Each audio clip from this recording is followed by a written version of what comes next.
6ാം class വരെ മദ്രസ പഠിച്ച് ഒഴിവായി, ഡിഗ്രിയും PG ഒക്കെ കഴിഞ്ഞ് എന്നിട്ട് ഖത്തറിലേക്ക് പോകുമ്പോൾ ചെല്ലിയ ബദർ മൗലിദ് വരുമ്പക്ക് ശിർക്കാകും.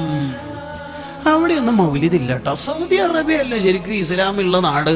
അവിടുത്തെ ജന്നത്തുൽ മുഅല്ലയിലും ജന്നത്തുൽ ബഖയിലും മക്കത്തും മദീനത്തും നമ്മുടെ കാസർഗോഡൊക്കെ ഉള്ള പോലെ ഒരൊറ്റ കബറും കെട്ടിപ്പൊക്കിയിട്ടില്ല.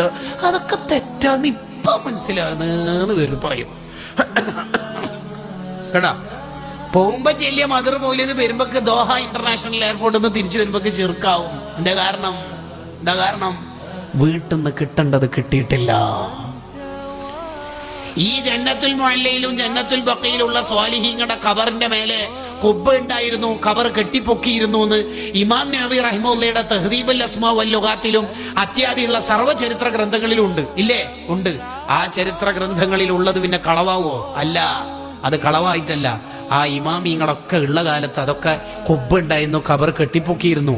ഇബ്നു അബ്ദുൽ വഹാബ് വന്നിട്ട്, വഹാബി നേതാവ് വന്നിട്ട് സൗദി ഭരണം ഏറ്റെടുത്തപ്പോൾ കെട്ടിപ്പൊക്കിയ മുഴുവൻ ഖബറും അടിച്ചു പൊളിച്ച് തകർത്താടിയതാണ് എന്ന് ചരിത്ര ഗ്രന്ഥങ്ങളിൽ വായിക്കാം.